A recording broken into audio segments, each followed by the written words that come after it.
think this year there's about three trends, or you call it challenges, that banks globally and locally in Hungary are facing. Number one is trends in economy. You know, we have an imminent recovery in the US. We have a recession in the Eurozone. We have a bit slowdown in Asia and China. So I think economic trend is one thing that banks must follow. Second thing is the political trend. There are about 59 general elections globally this year in 2012. And with every political change, there's also a political economic policy changes. So it's interlinked between political and economy. So the second trend is the political trend that banks must follow to be successful. And the third one is the regulatory trend. We talk about Dodd-Frank, we talk about Basel III, and we talk about various regulations that's coming.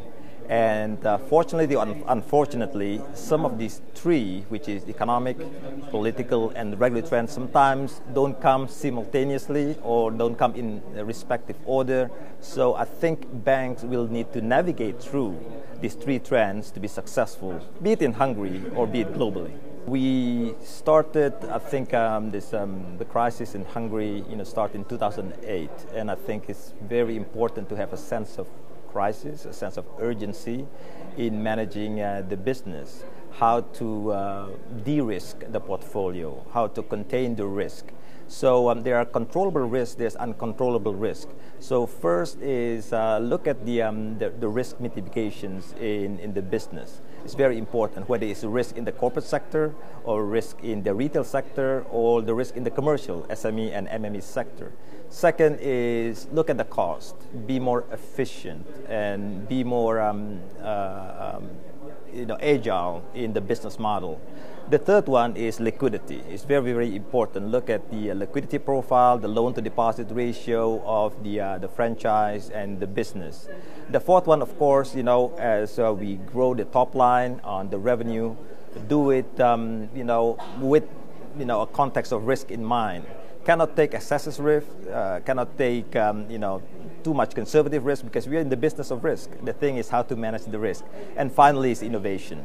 It's very important that banks continue to innovate. There's an explosion, for example, in the digital space. So digital space may be something that needs to be explored, and digital space explosion drives the business model.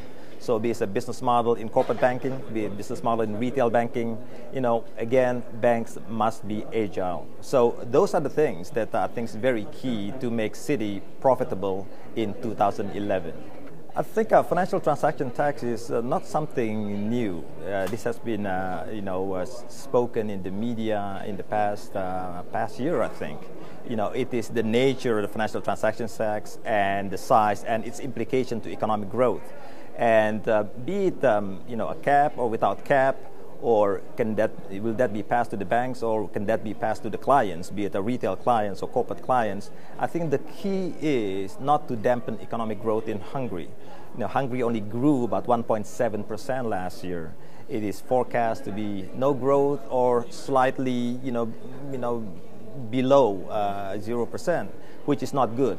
So I think any financial transaction tax policy, I think we encourage an ongoing dialogue, with the government, whether it is a cap or no cap. We see that there is a proposal, in the Sale-Kalman plan, of a cap.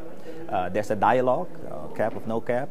And I think we also see, some of the dialogue on will that be passed to the clients or, to be borne with the bank, and what will that be the implication in the context of the banking tax? Because I think the agreement is to have the banking tax this year and then 50% in 2013, and will be retired or phased out in 2014. So it's very key, I think, to maintain a healthy, ongoing dialogue with the government on this financial transaction tax.